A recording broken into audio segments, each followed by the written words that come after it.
Sandali, nakita nyo yun? Oo. Ayun naman. So, ito yung ating kukunin. Ayan po.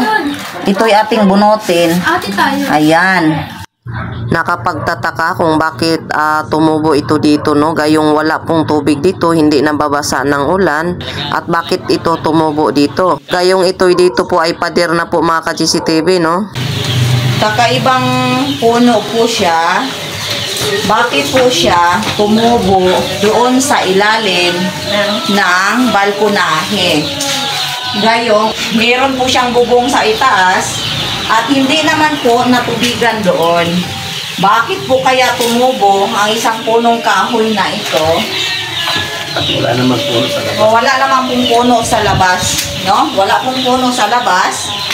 Ngunit may tumubong kahoy, no? Maganda ang kanyang tubo at napakaganda po nito. Naku po, sa mga negosyo po ay napakaganda. Ang punong kahoy pong ito ay hindi po siya lagnog. Siya po'y langka.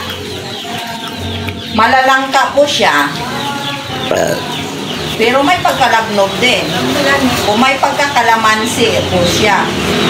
No? So iba kasi ang lagnog. Pero sa kahit anong kahoy man po ito, di nabali kung anong uring kahoy, importante tumubo siya sa doon, sa dingding, siminto, naka-tiles. Tayo po kasi ay nangupahan dito sa Bundok Banahaw dahil ngayon po ay mahal na araw. Ito po'y napakaganda talagang pangpaswerte. Yun po ang maganda sa atin dahil sa daming tao na sa totoo lang na binigyan ko po ng pangpaswerte. Isa na ang aking kumpare na siya nga po ngayon ay may tindahan na. Sa awa po ng Diyos Ama, ang tao ay halina ho talaga, no, pangpahalina ho talaga ito sa negosyo. So mapalad na mabibigyan natin dito. Unang bigyan natin, siyempre yung kasama po natin dito. Ano ho?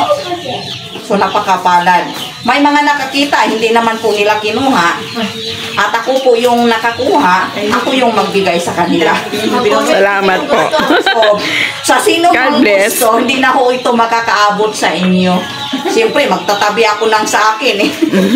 Iilan lang to, ang dami namin. So mapalad tayo. Ay baka sakali magkaroon tayo ng ganito kalaking bahay dito sa ano. So hiniling na ho natin. Paliwanag ko lang po, ang mga mutya o gitawag sa Bisaya na tuga, ito po'y pangalawang ano lamang sa Diyos Ama. Kumbaga, ang Diyos Ama nagpapadala siya para magamit sa tao katulad po ng mga herbal. No? Pangalawa lang po ito, hindi tayo pwedeng pumukos dito. Una, magdasal ho tayo kung gusto natin ng pangpaswerte. At hindi po masama ang maniwala po tayo ng mga pangpaswerte basta't meron po tayong ginawang aksyon. Ang masama po, yung pong naniwala tayo ng pangpaswerte, hindi nakatunganga lang po tayo at nag-aantay ng biyaya. Mali po yun. Pero sa ating paniniwala sa pangpaswerte at ito'y hinaluan po natin ng negosyo, sipag, tiyaga, determinasyon, tiyak na may balik po sa inyo. So, iba po, kapag meron tayong pampaswerte sa negosyo kasi, napapalakas ang ating isipan, na kung saan instead na nag-alanganin po tayo na magtayo ng negosyo, nagiging matapang tayo.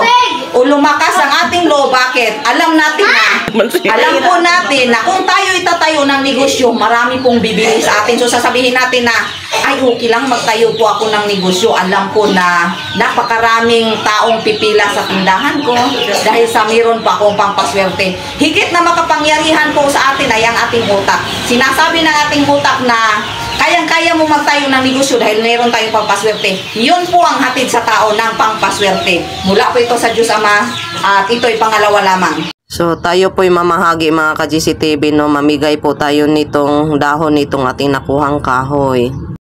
Ang naghawak sa kamera, mayroong isa. Si Ate Lete, ayan. Maganda. So ito po, si Ate Lete, meron din po siyang negosyo. Motor siya po sila doon sa Bicol. So ito po yung magandang pampaswerte. Iaabot natin sa kanyang kanang kamay. Yan po ang pampaswerte. Maganda po yan sa wallet o lagayan ng pirate. Salamat. Oh, ikaw din. Ayan.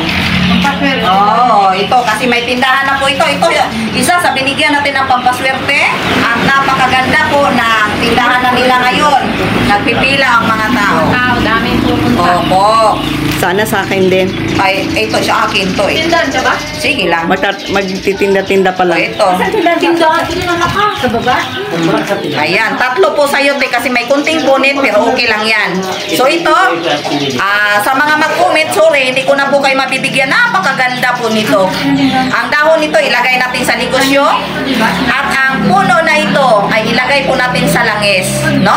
Sa langis po, sa kahit anong bali, anong sakit ng karamdaman ng tao, makakatulong po siya. Ulitin ko po, ito'y mula sa Diyos Ama, at hindi po ito pwedeng sabihin natin hindi totoo. Basta ito po'y nagmula sa Diyos Ama. Pangalawa lang naman po ito sa Ama, no? So, naniwala pa rin po tayo sa Diyos Ama, no? Ito'y nanggaling sa Kanya, instrumento po niya ito upang makatulong tayo sa kapwa natin na kung saan may karamdaman. Pwede po ito talaga ihalo sa langis, lalo't bukas is Friday, so nakakatulong po siya talaga, no? Gamit ito para sa kalusugan, itong sanga na ito. So, itong murang dahon, ito ilagay sa lagay ng pira o sa wallet, napakaganda dito. So, saan nag-ano ng kamera? Maraming salamat po. Ayan. Ang tama pong pagbigay ng pampaswerte, kanang kamay ang igagamitin. Ang tatanggap din po ay kanang kamay. So, ito po'y ating pag-aingatan, no? Pagkat ito po'y pinagkaloob sa ating na mahal na Diyos Ama't Ina. Salamat Yung po. nakatira sa atin. Ayun natin. Bye.